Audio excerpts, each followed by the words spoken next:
ఆనాడు పేదవాడికి పట్టెడు అన్నం పెట్టాలి, పేదవాడి కడుపు నింపాలి, పేదవాడి కళ్ళల్లో ఆనందం చూడాలి అని ఆనాడు 2 రూపాయలకే కిలో బియ్యం పథకాన్ని ప్రవేశపెట్టి ప్రతి పేదవాడికి తెల్లన్నం తినే అవకాశం ఆనాడు పెద్దలు తారక రామారావు గారు అవకాశం ఇచ్చిండ్రు.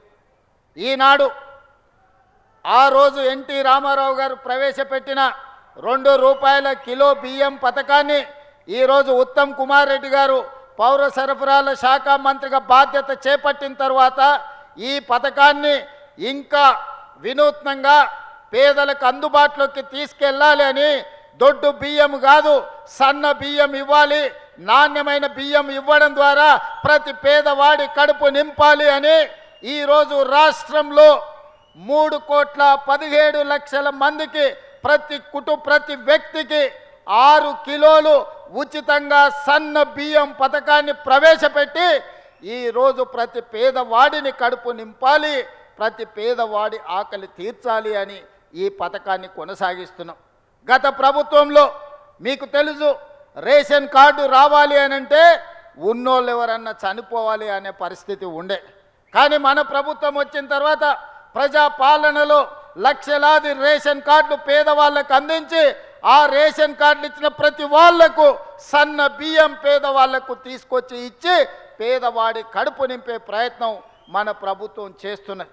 ఈ వేదిక మీద నుంచి పెద్దలు ఉత్తమ్ కుమార్ రెడ్డి గారికి నేను సూచన చేస్తున్నా, ఇంకా ఎవరైనా తెలంగాణ రాష్ట్ర నలుమూలలో రేషన్ కార్డు రాని వాళ్ళు ఎవరున్నా ప్రతి పేదవాడికి రేషన్ కార్డు ఇవ్వండి, రేషన్ కార్డు ఇచ్చిన ప్రతి వాడికి సన్న బియ్యం ఇవ్వండి.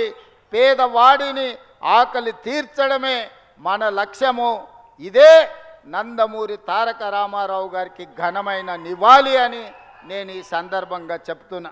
అదేవిధంగా మిత్రులారా, ఈ తెలంగాణ రాష్ట్రంలో నందమూరి తారక రామారావు గారికి అభిమానులు ఉన్నారు, నారా చంద్రబాబు నాయుడు గారికి సహచరులు అనుచరులు ఉన్నారు. వాళ్ళందరికీ నా విజ్ఞప్తి ఒక్కటే, ఈ తెలంగాణ రాష్ట్రంలో తెలుగుదేశం ఉండొద్దని కక్ష గట్టి ఆ పార్టీ నాయకత్వాన్ని దెబ్బతీసిన చంద్రశేఖరరావును బీఆర్ఎస్ను సమూలంగా 100 మీటర్ల గోతి తీసి పాతి పెట్టినప్పుడే బీఆర్ఎస్ వాళ్ళు గద్దెలు దిగాలి, ఊర్లలో బీఆర్ఎస్ దిమ్మలు కూలాలి. అప్పుడే నందమూరి తారక రామారావు గారికి నిజమైన నివాళులు అర్పించిన వాళ్ళం అవుతాము. ఆ విధంగా మనము ముందుకు వెళ్ళాల్సిన అవసరం ఉన్నది.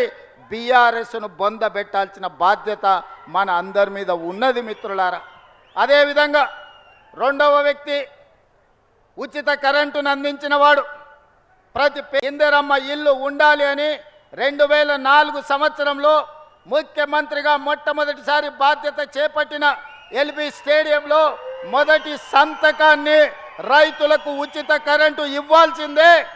తెలంగాణ రైతాంగాన్ని ఆదుకోవాలి, కాలిపోతున్న మోటార్లు పేలిపోతున్న ట్రాన్స్ఫార్మర్లను అన్నిటిని కూడా సరిదిద్దాలి అని ఉచిత కరెంటు మీద మొట్టమొదటి సంతకం పెట్టి ఆనాడు ఉచిత కరెంటు రైతులకు ఇవ్వడమే కాకుండా దాదాపుగా 1300 కోట్ల రూపాయల రైతుల బకాయిలను రద్దు చేయడమే కాకుండా వేలాది రైతుల మీద ఉన్న క్రిమినల్ కేసులను రద్దు చేసి మొదటి సంతకం పెట్టింది డాక్టర్ వైఎస్ రాజశేఖర్ రెడ్డి.